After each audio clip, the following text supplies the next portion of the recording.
नमस्कार साथियों, मैं पवन कुमार आप सभी का हार्दिक स्वागत करता हूं साथियों हिस्टोरिकल एजुकेशन एंड फिर सोशल यूट्यूब चैनल के ऊपर। हमारे यहाँ पर हम तैयारी करवाते हैं आप सभी की एनटीए यूजीसी नेट जीआरएफ की।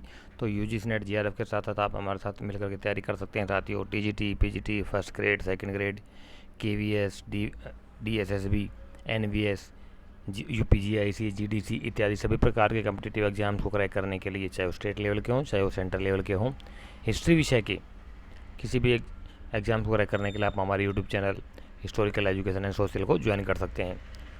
ज्वाइन करने के लिए आपको नीचे वीडियो के नीचे डिस्क्रिप्शन बॉक्स में साथियों लिंक मिल जाएगा, वहाँ से ज्वाइन कर सकते हैं।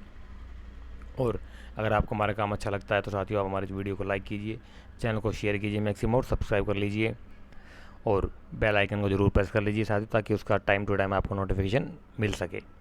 और हाँ, एक बात और साथियों की हमारा टेलीग्राम चैनल है history NTA UGC NET sorry history UGC NET जीआरएफ/फिल्लर फोरम करके, तो उसको भी आप ज्वाइन कर सकते हैं। लिंक आपको वीडियो के नीचे डिस्क्रिप्शन बॉक्स में मिल जाएगा, यहाँ से ज्वाइन हो जाइए। ताकि उसके ऊपर क्या होता है साथियों कि जो कुछ पॉइंट्स जो होते हैं, नोट्स, पीडीएफ अपडेट्स वगैरह, जो पोल क्वेश्चन वगैरह जो यहाँ छूट जाते हैं, कुछ पॉइंट्स जो हमारे क्लियर करने थे, तो उनको मैं टेलीग्राम चैनल पर पोस्ट कर देता हूँ, वहाँ से भी आप देख सकते हैं। ठीक है, तो चलते हैं आज अपने क्लास के अंदर साथियों। हमारी क्लास में सबको पता होगा mix most important mix question चल रहे हैं, एमसीक्यू बेस्ड हमारी तैयारी चल रही है। Ancient India, medieval India, modern India और हिस्टोग्राफी आपका सारा ही इकट्ठा चल रहा है अभी हमारा। तो इसी का अकॉर्डिंग आज का जो फर्स्ट क्वेश्चन है, क्वेश्चन नंबर 39 क्या कहता है कि 1919 के संविधान के भविष्य पर विचार करने के लिए 1924 में गठित रिफॉर्म्स इंक्वायरी कमेटी का अध्यक्षता किसके द्वारा किया गया, या किसके द्वारा की गई थी अध्यक्ष, यानी कि अध्यक्ष कौन था उसकी इंक्वायरी कमेटी का। 30 सेकंड्स का टाइम दिया जाएगा। 30 सेकंड्स के अंदर आपने अपना राइट ऑप्शन चूज करके राइट आंसर पुटअप करना होता है। ठीक है, बताइए क्या होगा राइट आंसर इसका।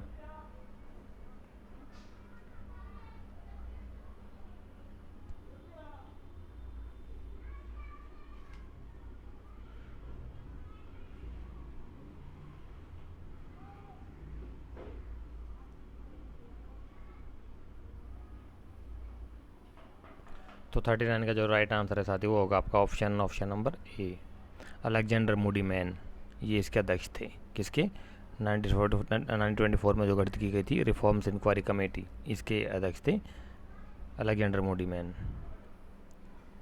आगे चलते हैं। क्वेश्चन नंबर 40 कहता है कि इंडियन स्टैट्यूटरी कमीशन की अध्यक्षता किसने की। बताइए साथी, क्वेश्चन नंबर 40 को आ गया है। इंडियन स्टैट्यूटरी कमीशन जो गठित किया गया था उसकी अध्यक्षता का अध्यक्ष कौन था, उसकी अध्यक्षता किसने की थी।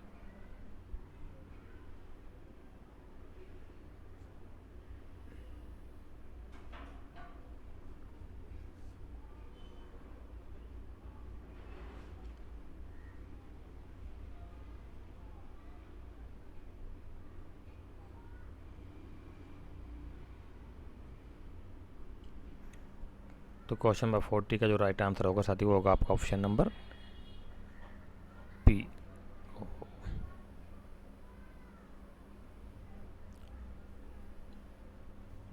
इसका जो राइट आंसर है वो आपका option number B, sir John Simon ने की जिसकी अध्यक्षता। नेक्स्ट कहता है कि मौर्य प्रशासन का वित्तीय वर्ष किस महीने से प्रारंभ होता है। बताइए साथियों, पंचांग जो होता है ना, हिंदुओं का पंचांग होता है, उसके अनुसार इनका वित्तीय वर्ष प्रारंभ होता था। तो वो कौन सा महीना था, चैत या चैत्र बोलते हैं इसको, बैसाख, ज्येष्ठ या फिर आषाढ़, जिसको साढ़ भी बोल देते हैं, जो कि एज प्रेजेंट में चल रहा है आपका साढ़ चल रहा है ना, ओ सॉरी श्रावण चल रहा है फिलहाल, तो श्रावण मास बोल देते हैं। बारिश का महीना है, इससे पहले जो मास था वो आषाढ़ या साढ़ मास बोला गया है। तो बताइए साथी कौन से मास में से प्रारंभ होता है चंद्रगुप्त मौर्य प्रशासन का वित्तीय वर्ष।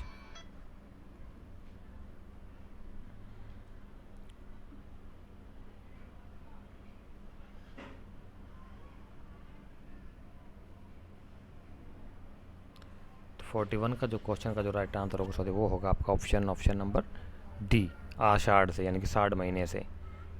अब जो चल रहा है इस महीने से पहले जो महीना था वो साढ़ था, अब सावन चल रहा हमारा, ये भी आपको पता होना चाहिए।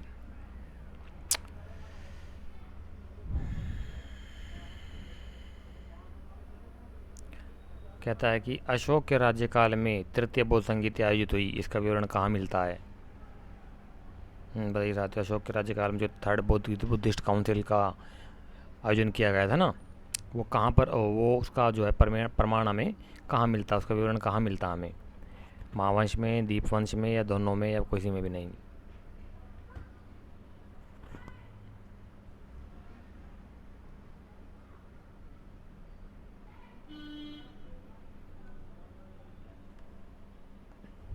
इसका जो राइट आंसर होगा साथियों वो होगा आपका ऑप्शन नंबर सी, दोनों में ही, दीपवंश और महावंश दोनों में इसका हमें विवरण मिलता है। तृतीय बौद्ध संगीति के पश्चात धर्म प्रचार के लिए महारक्षित किस देश में गए थे? ये बहुत इंपॉर्टेंट क्वेश्चन साथियों। ये थर्ड बुद्धिस्ट काउंसिल के बाद में क्या हुआ था कि अशोक ने अलग अलग देशों में अलग अलग लोगों को भेजा था, आचार्यों को, जैसे कि आपके अशोक का पुत्र महेंद्र और उसकी बेटी संघमित्रा गए थे ना दक्षिण भारत में, आपका श्रीलंका में गए थे। तो इसी प्रकार से अलग अलग विद्वानों को अलग अलग देशों में भेजा गया था, यानी राज्यों में भेजा गया था। तो ये एक बार अच्छे से देख लेना, नेट का आया हुआ क्वेश्चन है। तो 43 का बताइए राइट आंसर क्या होगा?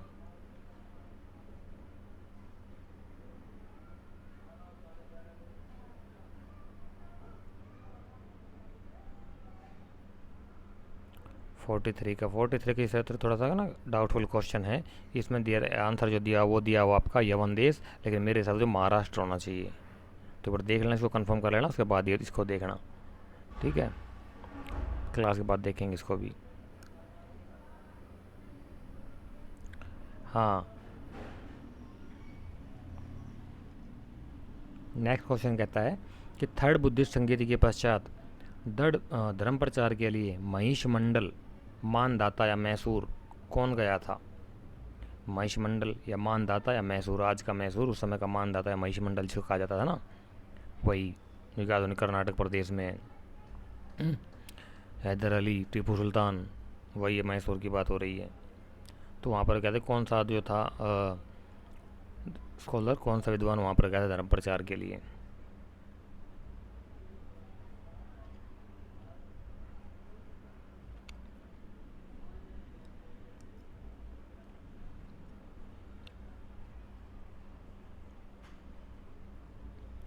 तो क्वेश्चन नंबर 44 का जो राइट आंसर होगा साथी वो होगा आपका ऑप्शन नंबर, बताइए फटाफट क्या होगा?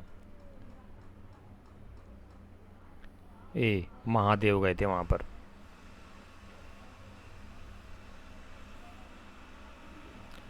आगे क्या था कि निम्न कथनों पर विचार कीजिए।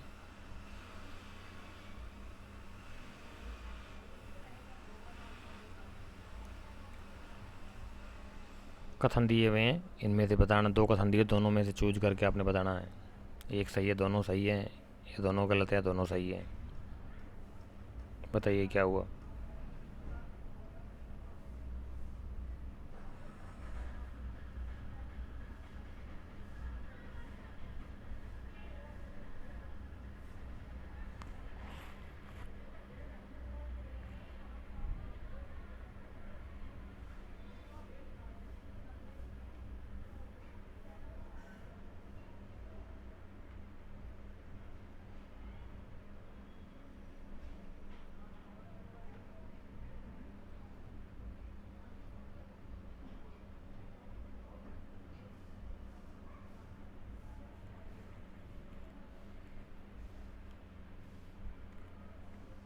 फोर्टी फाइव का जो राइट आंसर होगा साथी वो होगा आपका ऑप्शन नंबर ए, केवल फर्स्ट है, यानी कि थर्ड बुद्धिस्ट काउंसिल का जो था अशोक राज्यकाल में आयोजित हुई थी, जिसकी अध्यक्षता मोगलीपुत्र तीसरे ने की, ये सही है।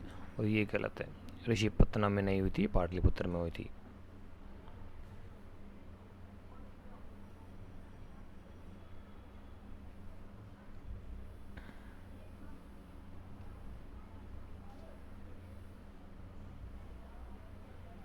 आगे कहता है कि थर्ड बुद्धिस्ट काउंसिल के बाद धर्म प्रचार के लिए सोन तथा उत्तर किस देश में गए? हाँ, ये दो विद्वान और गए थे, सोन और उत्तर हैं। कहते हैं कौन से देश में गए थे? पाटलिपुत्र, हिमालय, स्वर्णभूमि या वनवासी?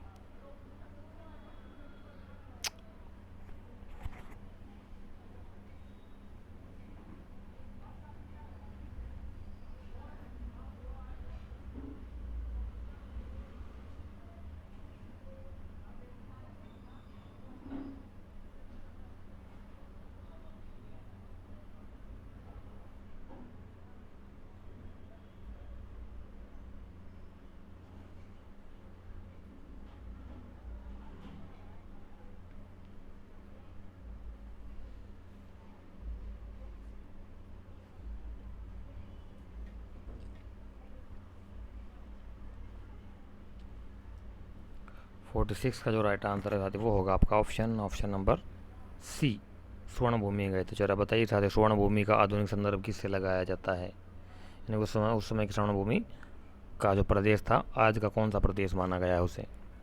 आपके लिए एक और सवाल आज के लिए, बताइए आप।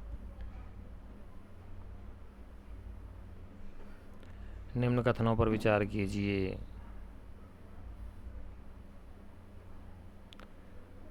कहता है कि दो कथन दिए हुए हैं, दोनों में से आपने राइट चूज करने हैं कि दोनों कथन सत्य है, दोनों या सत्य हैं, केवल एक कथन सत्य है या दोनों ही कथन असत्य है।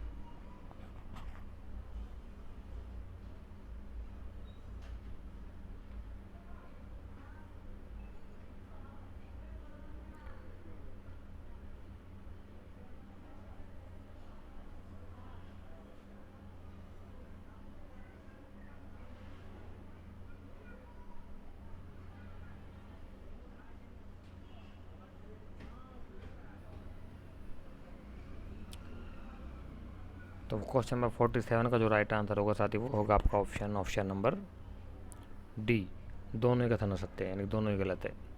ये भी गलत है, ये भी गलत है।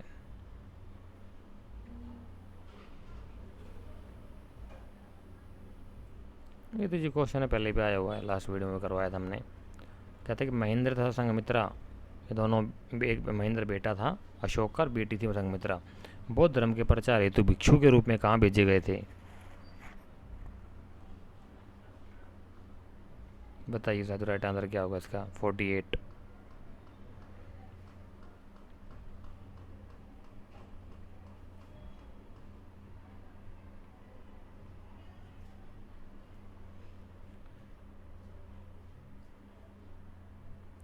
तो इसका जो राइट आंसर होगा साथ ही सबको पता होगा, वो होगा आपका ऑप्शन नंबर डी, श्रीलंका में गए थे ये लोग।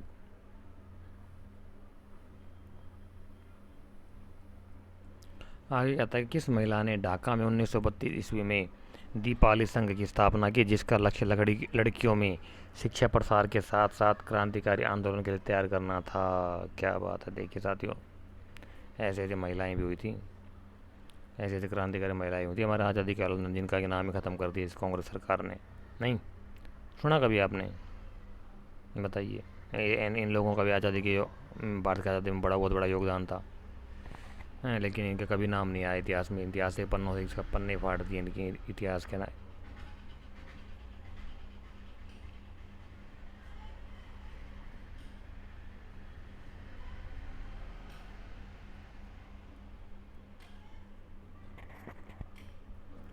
तो 49 का जो राइट आंसर होगा साथी वो है आपका ऑप्शन नंबर ए, लीला राय करके नाम थी। ये रॉय होते हैं ना, रॉय, पूजा राय, अरुंधति राय, ये बंगाल साइड के होते हैं।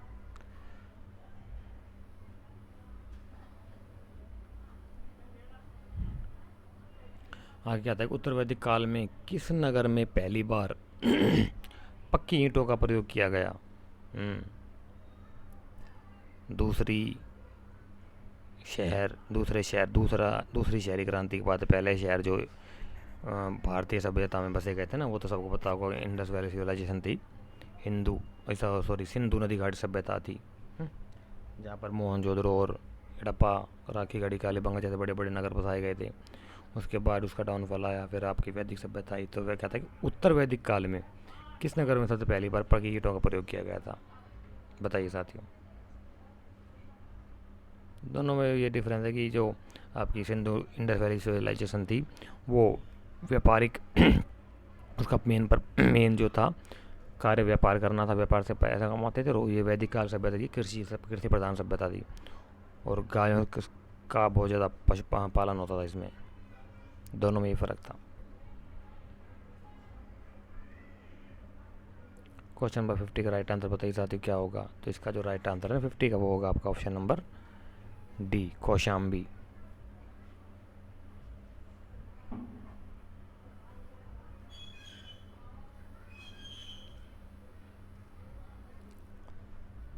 तो नेक्स्ट क्वेश्चन कहता है किस विदेशी विद्वान द्वारा दुलवा तथा तंगीर की रचना की गई थी। कौन सा विदेशी विद्वान था जिसने कि दो चीज़ों की रचनाएं की थी, दुलवा और तंगीर। ऐसे क्वेश्चन आएंगे बेटा, क्वेश्चन सिर के ऊपर सजाएंगे, अभी अभी भी समय है, कह रहा हूँ। और हाँ, सबको पता होगा साथियों कि एग्ज़ाम हमारा पोस्टपोन्ड हो गया है, ठीक है ना। एग्ज़ाम पोस्टपोन्ड हो गया है। एग्ज़ाम जो 12, 13, 14 को शेड्यूल था वो अब एनटीए ने कर दिया, उठा के उसको डाल दिया है 20 से 30 सितंबर के बीच में। 20 और 30 अगस्त कर लेते तो भी सही रहता है यार, लेकिन अभी इन्होंने सीधा ही 1 सवा महीना से ज़्यादा टाइम मिल जाएगा आपको। सितंबर के लास्ट में होगा आपका। तो 51 का राइट आंसर बताइए साथियों क्या होगा।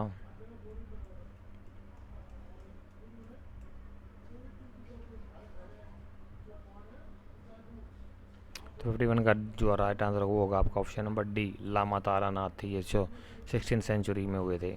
लामा तारानाथ तिब्बत से थे, संबंध रखते थे ये। ओहो हो, क्या बात है भाई साहब। नेक्स्ट क्वेश्चन कहता है कि किसने महात्मा गांधी के दांडी मार्च की तुलना भगवान श्री राम के लंका यात्रा से की। ओहो भाई साहब, कुछ ज़्यादा ही हो गया। बड़े चाटुकार थे भाई साहब, बड़े चमचे हुए हैं भाई। तो ये वहीं की उसी की देन है, गांधी जी की देन है चमचागिरी जो है ना, ये गांधी जी के बाद बात शुरू हुई है। गांधी जी ने करी अंग्रेज़ों की, फिर उसके बाद नेहरू ने करी गांधी की, और नेहरू के बाद तो फिर कहने क्या है भाई साहब, इंदिरा से लेकर के दुनिया भर के हुए हैं यार चमचे। बताइए 52 का क्या होगा साथियों। तो 52 का जो राइट आंसर था वो था साथियों आपका ऑप्शन नंबर ए, मोतीलाल नेहरू। ये जवाहरलाल नेहरू के पिता थे। इनके दादा का नाम कोई बताएगा। पंडित जवाहरलाल नेहरू के दादा का नाम क्या था, मोतीलाल नेहरू के पिता का नाम बताइए साथियों। आप आज के रिकॉर्ड सवाल आपके लिए। क्या बात है। क्वेश्चन नंबर 53 कहता है कि इन 1860 1860 में विच British official became the first auditor general of India. कहता है कि ब्रिटिश ऑफिसर का जो कौन सा था वो विद्वान था जो कि ब्रिटिश ऑडिटर बना, ब्रिटिश ऑडिटर जनरल हो, फर्स्ट जनरल ऑफ इंडिया बना, first auditor general of India बना था। कौन सा ब्रिटेन का विद्वान था, कौन सा ब्रिटिश ऑफिसर था वो।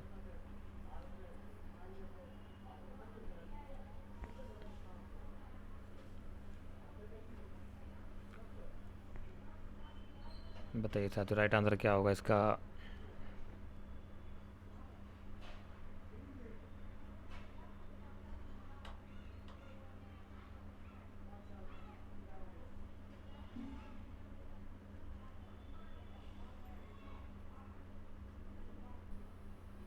तो इस क्वेश्चन का जो 53 का जो राइट आंसर है साथी वो होगा आपका option number D, sir Edmund Drummond. Edmund Drummond थे ना, ये थे आपके इंडिया के पहले auditor general of India.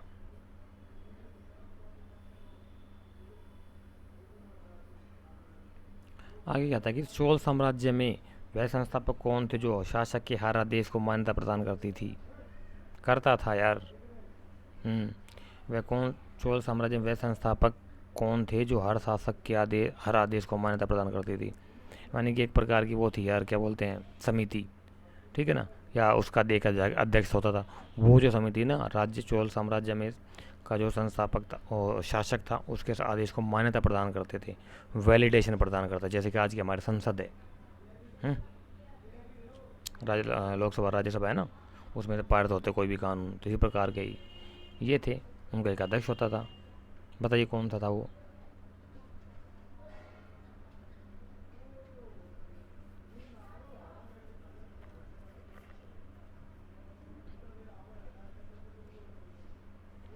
Fifty four का राइट आंसर क्या होगा साथी बताइए।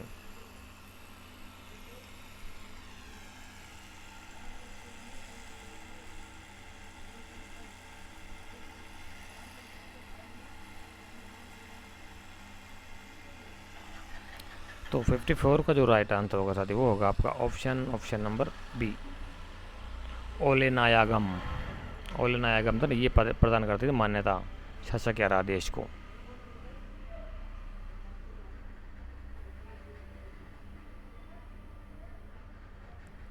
बताइए नेक्स्ट क्या था कि पील बख्श किसे कहा जाता है। ये आपका दिल्ली सल्तनत से संबंधित क्वेश्चन आ गया। लाख बख्श तो सुना होगा। लाख बख्श का बता दो, लाख बख्श किसे कहा जाता था, लेकिन यहाँ पे पूछा पील बख्श किसे कहा जाता था। बताइए साथियों।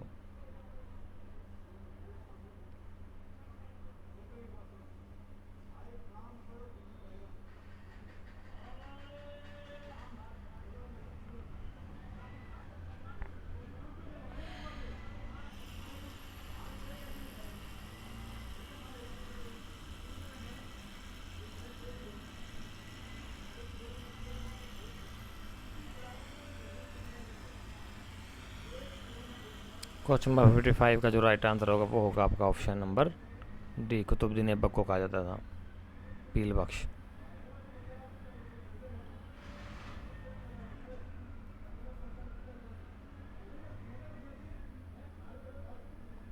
आगे कहते हैं किस राष्ट्रकूट शासक ने कैलाश के प्रसिद्ध शिव मंदिर का निर्माण एलोरा में करवाया था? क्या बात है,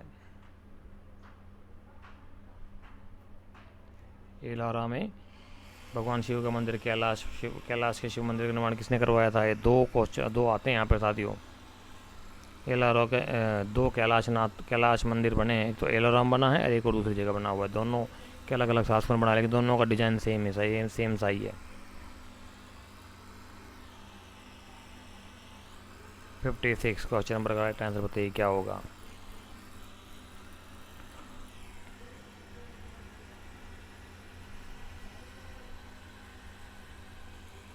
यहाँ बात हो रही है आपके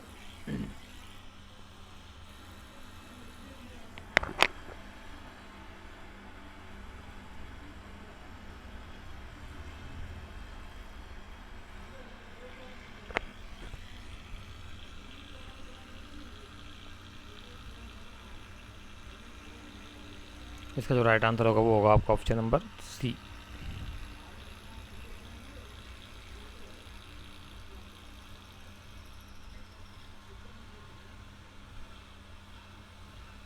आगे कहता है कि कोई भी ऐसा विद्रोह नहीं हुआ जैसा कि पिछले 3 वर्षों में हुआ है, हमें आंदोलन के प्रति उत्साह पर गर्व है, उत्सव उपरोक्त कथन किसने कहा? बताइए किसने कहा था ये कथन? 3 सालों में जो आंदोलन हुए थे ना आपके, चंपारण से शुरू हुआ करके चंपारण का नील विद्रोह हुआ था, उसके बाद आपका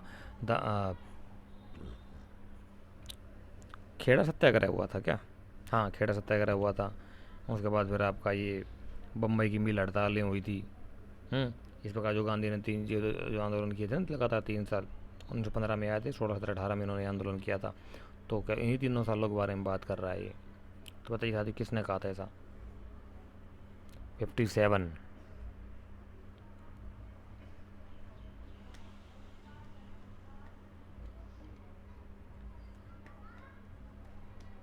तो ये जो हुआ था ये कहा था आपके सरदार वल्लभ भाई पटेल ने। तो जरा बताइए साथियों, सरदार वल्लभ भाई पटेल को सरदार की उपाधि कब दी गई, कहाँ दी गई और किन के द्वारा दी गई? एक और सवाल आपके लिए।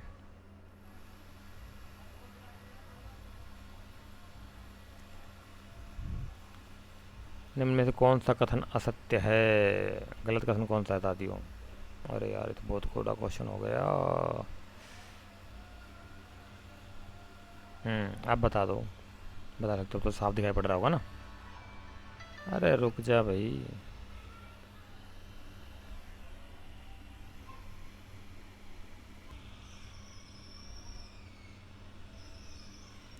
बताइए साथियों, कहता है कि निम्नलिखित में से कौन सा कथन असत्य है? गलत कथन कौन सा है? 4 कथन दिए हुए हैं और उनके बाद में फिर 4 ही ऑप्शन दिए गए हैं, तो आपने राइट ऑप्शन चूज करके अपना क्वेश्चन आंसर पुटअप करना है। बताइए फटाफट क्या राइट आंसर होगा इसका।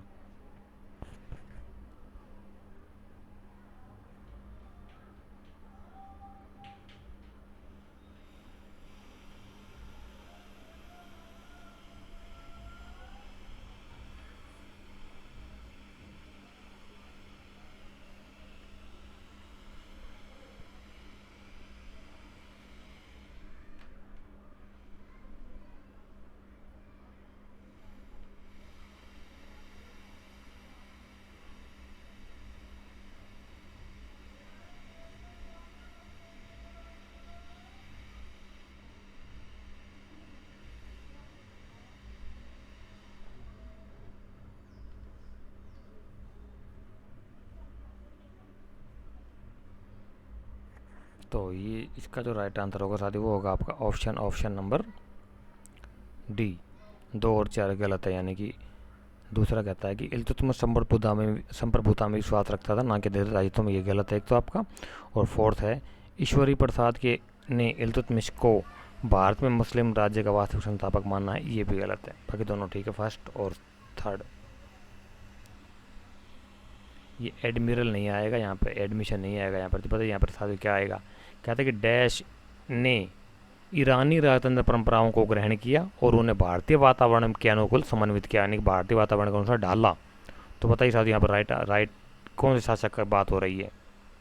किसने ईरानी राजतंत्र परंपरा को ग्रहण किया था और उन्हें भारतीय वातावरण के अनुसार अनुसार समन्वित किया है, उन्हें भारतीय वातावरण के अनुसार अपने साम्राज्य में, अपने दरबार में डाला था? बताइए, इजी क्वेश्चन है, पढ़ा हुआ तो आराम से बता सकते हो, कोई ज़्यादा मुश्किल नहीं है इसमें। हाँ, कहते हैं कांग्रेस प्रेसिडेंशियल एड्रेसेस के संपादक थे सॉरी, कौन थे? कांग्रेस प्रेसिडेंशियल एड्रेसेस की संस्थापना किसने की? किसे माना गया उनका संस्थापक? बताइए।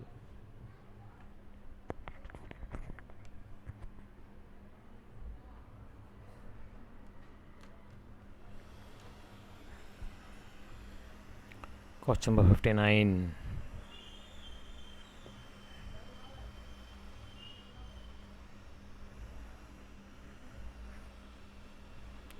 59 का जो राइट आंसर है वो है ऑप्शन नंबर ए, GN नटेशन। ये थे कांग्रेस प्रेसिडेंशियल एड्रेसेस के संपादक। एक पत्रिका निकलती थी। Landmarks in Indian constitutional and national development नामक पुस्तक के लेखक कौन है? ये आ गए हैं आपके हिस्टोरियोग्राफी के क्वेश्चंस। समझ गए? मिक्सअप चल रहा है ना अभी, मज़ा आ रहा है? आपकी हिस्टोरियोग्राफी भी आ गई है, आपका माइंड एंशिएंट इंडिया भी आ गई है, आपका मिडाइवल भी आ गया, मॉडर्न भी आ गया, सब मिक्सअप चल रहा है मामला। बताइए कौन था इसका राइटर? ये जो बुक दी हुई, बुक का नाम दिया हुआ, इसका राइटर का नाम बताइए फटाफट। Question number 60।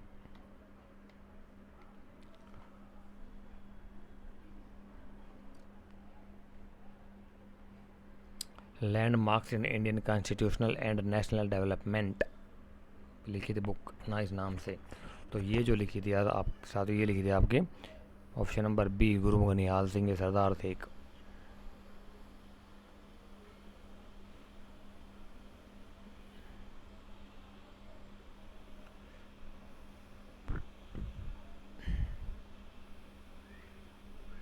कहता है कि भारत के गवर्नर जनरल को किस एक्ट के द्वारा अपनी समिति के निर्णय को अस्वीकार करने का अधिकार मिला?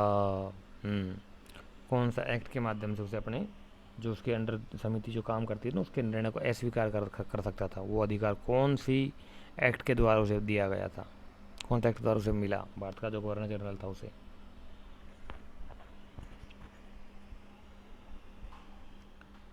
पहले क्या होता था, जो उसकी समिति थी ना परिषद जो थी गवर्नर जनरल के नीचे जो थी, उसका गवर्नर जनरल का खाली काम होता था जो समिति जो निर्णय लेती थी उसको, उसका अनुमोदन करना, उसको पारित कर देना।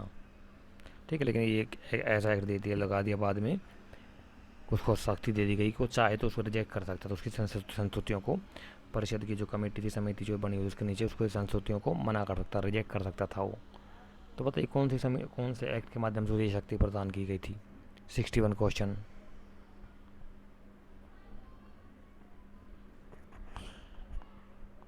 सिक्सटी वन का जो राइट आंसर होगा साथी वो होगा आपका ऑप्शन नंबर सी, 1786 ईस्वी का एक्ट।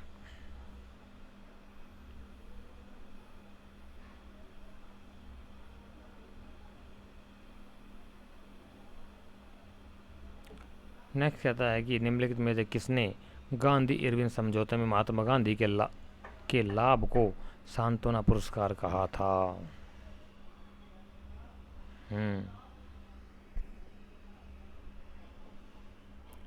निम्नलिखित में से किसने गांधी इरविन समझौते में महात्मा गांधी के लाभ को सांत्वना पुरस्कार कहा था? महात्मा गांधी को जो लाभ मिला था उसे सांत्वना पुरस्कार कह दिया था। किसने कहा था साथियों? पहले तो आपको पता होना चाहिए गांधी इरविन समझौता हुआ कब था। लॉर्ड इरविन ये उस समय का वायसराय था ना इंडिया का।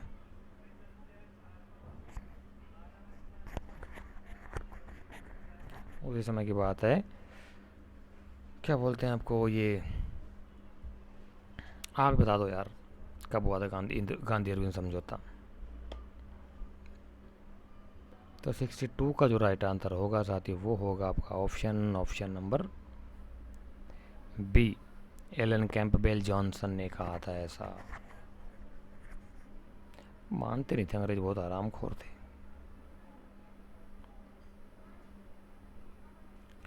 किसने कहा था कि 3 जून की योजना की स्वीकृति ही देश के लिए स्वराज और स्वाधीनता पाने का एकमात्र मार्ग है? बताइए, किसने कहा था कि 3 जून की जो योजना की स्वीकृति ही देश के लिए स्वराज और स्वाधीनता पाने का एकमात्र मार्ग है?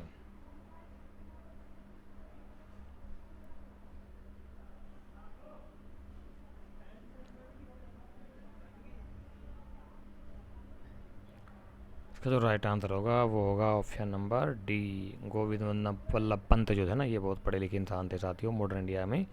हम्म, तो इन्होंने कहा था ऐसा।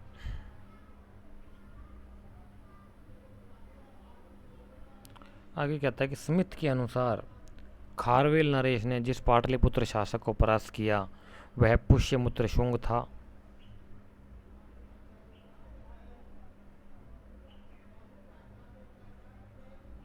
स्मिथ के अनुसार खारवेल नरेश ने जिस पाटलिपुत्र शासक को परास्त किया था वह पुष्यमित्र शुंग था।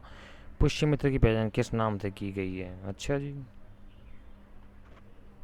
ये तो उनको वो मानता था, यूनानी मानता था, फारसी सॉरी, मित्र नाम की वजह से पुष्यमित्र, मित्र जिसके नाम लगा था। इसका बेटा था अग्निमित्र। 185 में इसने अंतिम वो था शासक जो था मौर्य शासक, ब्रदर की हत्या करके सत्ता हथिया ली थी पुष्यमित्र शुंग ने। ईस्वी का सेनापति था ये ब्रदरथ का, जो कि अंतिम मौर्य साम्राज्य था। 185 की बात है, 185 BC। तो बताइए 64 का राइट आंसर क्या होगा साथियों? तो 64 का जो राइट आंसर होगा वो होगा आपका ऑप्शन नंबर, बताइए फटाफट।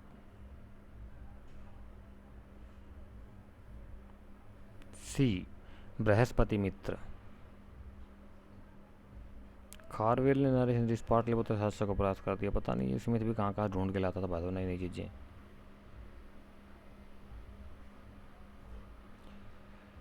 मदन सिफाई सिकंदरी शाही किससे संबंधित है? बताइए साथियों, किससे संबंधित है?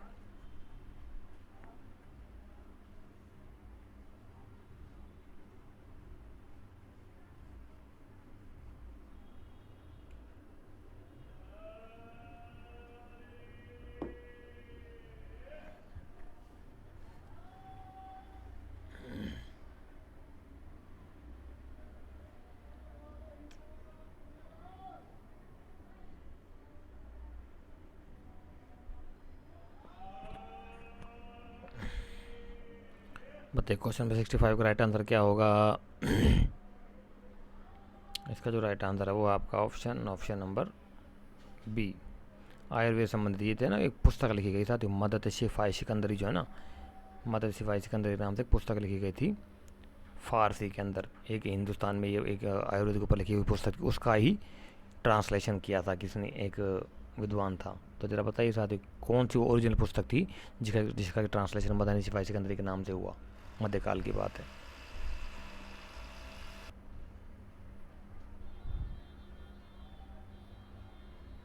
नेक्स्ट क्वेश्चन 66 कहता है शेख सिराजुद्दीन उस्मानी को आईने हिंद भारत का दर्पण की उपाधि किसने प्रदान की? ओए होए होए, क्या बात है भाई साहब, बताइए। शेख सिराजुद्दीन उस्मानी को आईने हिंद भारत का दर्पण की उपाधि किसने प्रदान की थी? बताइए साथी, कौन सा वो सूफी संत था जिसने की शेख सिराजुद्दीन उस्मानी को आईने हिंद कहा, उपाधि दी उसको?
तो 66 का जो राइट आंसर होगा साथी वो होगा आपका option number B, Sheikh Nizamuddin औलिया।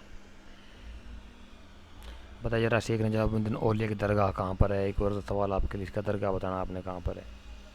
एक मैं बता देता हूँ, मोइनुद्दीन चिश्ती की दरगाह पुरानी दिल्ली में है, इसके तो है दिल्ली में।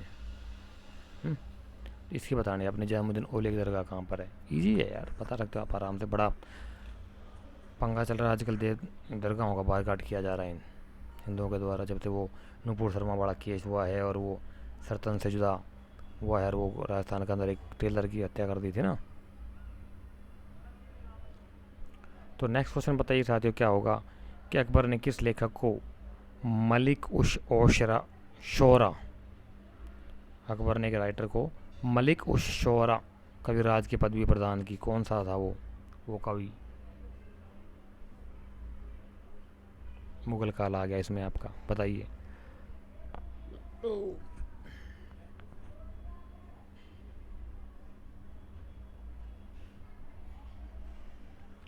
67। इसका जो राइट आंसर था वो होगा आपका ऑप्शन नंबर ए, फैजी को।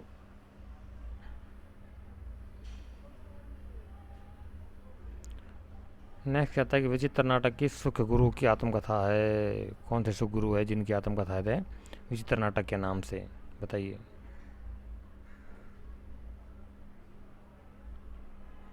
68 का राइट आंसर बताइए साथियों फटाफट, क्या होगा?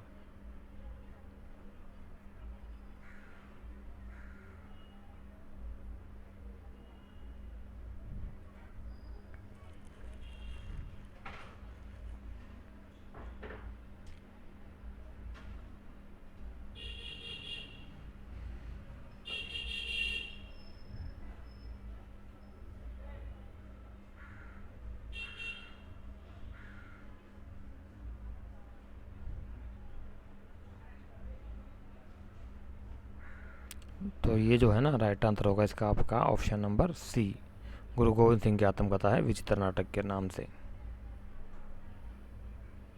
नेक्स्ट क्वेश्चन कहता है कि ब्रह्मजीत गौड़ किस भारतीय शासक का सेनापति था? क्या बात है। जो गौड़ होते हैं ना, ये ब्राह्मण होते हैं, ध्यान रखना। कहता है ब्रह्मजीत गौड़ किस भारतीय शासक का सेनापति था? कौन से शासक का सेनापति था ब्रह्मजीत गौड़ जो था वो?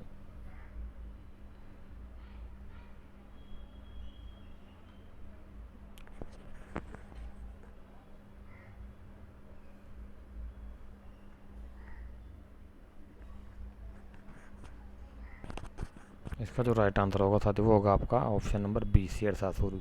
जिसको हुमायूं कर लेना, हुमायूं नहीं हुमायूं है ये, मुगल शासक जो अकबर का बाप था वही है। हाँ, क्या था, किस गवर्नर जनरल ने स्त्रियों की शिक्षा की अनुमति दी थी? क्या बात है, बताइए साथियों। शिक्षकों को महिलाओं को शिक्षा की अनुमति कौन से गवर्नर जनरल ने दी थी? Question number 70।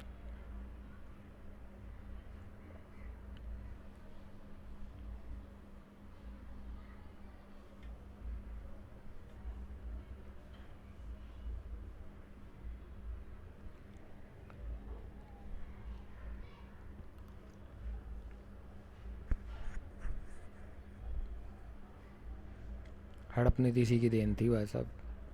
इसी के टाइम पीरियड में बहुत ज़्यादा हड़पे गए थे राज्य। संभल आपका, और कौन सा था, बहुत सारे थे यार।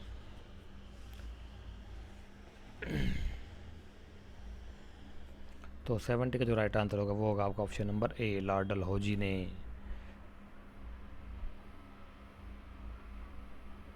वेदांतर नामक पत्र या पुस्तक ने मिल में से किसने प्रकाशित की थी साथियों? बताइए। वेदांतर नामक पत्रिका जो थी का प्रकाशक कौन था, प्रकाशित किसने की थी?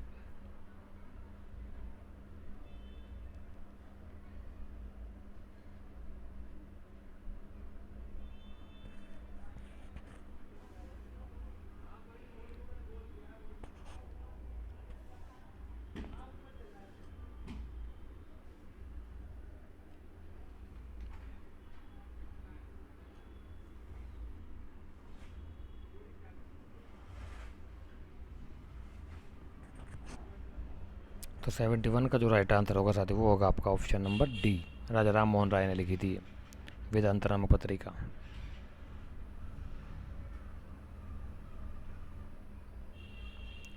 भारत छोड़ो आंदोलन कांग्रेस ने किसकी विफलता के बाद शुरू किया था, बताइए साथियों।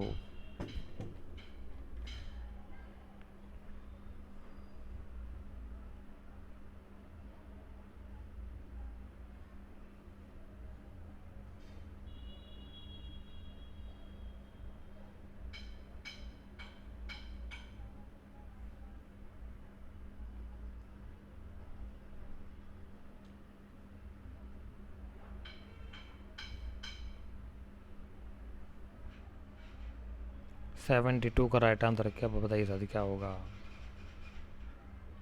72 का जो राइट आंसर होगा वो होगा आपका option number A, Cripps mission के बाद में।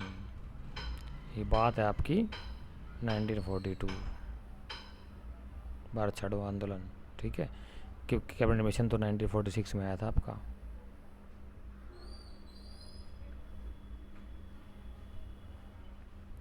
नेक्स्ट कहता है 73 की साइमन कमीशन का विरोध करते हुए लाला लाजपत राय ने घातक चोटों का सामना किया। यह घटना कहाँ हुई, यहाँ ये वही है 1928 की बात है, जब साइमन गो बैक के नारा लगा तो लाला लाजपत राय ने बहुत ज़्यादा विरोध किया था उसका, और बाद में पुलिस वालों ने इनको लाठीचार्ज कर दिया सर। बहुत ज़्यादा लाठियाँ, 13 लाठियाँ उनको सर पे लगी थी, जिसके कारण उनको चोट लगी और बहुत ज़्यादा खून बह गया, और बाद में उनको हॉस्पिटल ले जाया गया जहाँ उनकी मृत्यु हो गई थी। और उन्होंने कहा था कि मेरे सर पे लगी हुई एक चोट है, मेरे सर में लगी हुई एक चोट अंग्रेजी साम्राज्य की ताबूत में ठुकी हुई कील है। बहुत अच्छे आदमी थे लाला लाजपत राय, गरम दिल के नेता थे, पंजाब से बिलोंग करते थे। उन्हीं की देन है आज जो पंजाब नेशनल बैंक है ना, उन्होंने शुरू किया था चंदे के रूप में कि भाई जो चंदा आएगा, जो लोग जो चंदा देंगे हमारी संस्था को आगे चलाने के लिए राष्ट्र कार्यों में, उस पैसों को हम कहाँ रखे, तो उन्होंने समिति बनाई उन्होंने हैं उस पैसे को लेन देन करने के लिए। फिर वो उसको पैसे को ब्याज भी देने लग गए धीरे धीरे करके, फिर वो बैंक का रूप ले लिया, फिर वो सरकारी बैंक बन गया बाद में 1935 के बाद में, बैंकों का राष्ट्रीयकरण कर दिया फिर बाद में इंदिरा गांधी के टाइम पे। तो 73 का जो राइट आंसर है साथी वो होगा आपका, बताइए ऑप्शन नंबर ए, लाहौर की बात है। 74 क्या कहता है आपका,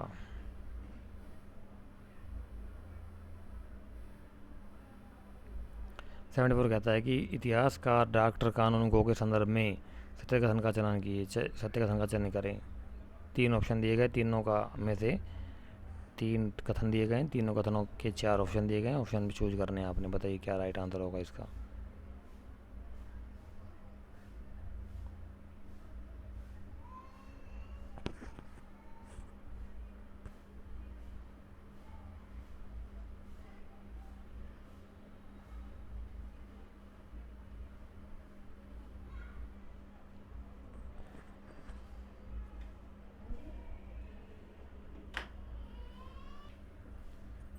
तो बताइए साथ राइट आंसर क्या होगा इसका, क्वेश्चन नंबर 74। तो 74 का जो राइट आंसर होगा आपका वो होगा ऑप्शन नंबर बी, यानी कि फर्स्ट और थर्ड ये दोनों राइट हैं, और ये आपका सेकंड वाला गलत है। ठीक है, बस ये हमारे कुछ क्वेश्चंस थे जिनको हमने साथ ही 1 बाय 1 करके सोल्व किया है इनको। नेक्स्ट वीडियो में हम आपके और भी क्वेश्चन जो बचे हुए उन क्वेश्चन को सोल्व कराएंगे और आपकी तैयारी करवाएंगे। बेझिझक होते हुए बिना पैनिक के अपने कार्य में लगे रहिए, ईमानदारी के साथ में अपनी तैयारी करते रहिए। एग्ज़ाम पोस्टपोन्ड हो गया है, सबको पता है। 20 सितंबर से आपका एग्ज़ाम शुरू होकर के 30 सितंबर को ख़त्म हो जाएगा, और मुझे उम्मीद है कि पहले शिफ्ट में 20 सितंबर को आपका एग्ज़ाम होगा। तो इसलिए अभी महीना 40 दिन के करीब आपको और मिल गए हैं। इन 40 दिनों का लाभ उठाइए, तैयारी को जोरदार तरीके से लगे रहिए। डू एंड डाई वाली पोजीशन है, अपने जीवन को सफल बनाइए। कोई दिक्कत नहीं, आपका भाई आपके साथ है। Thank you so much. फिर दोबारा मुलाकात होगी आपसे नेक्स्ट वीडियो के अंदर, तब तक के लिए इजाज़त दीजिए। धन्यवाद आप सभी का क्लास अटेंड करने के लिए। जय हिंद और जय Bharat. Thank you so much.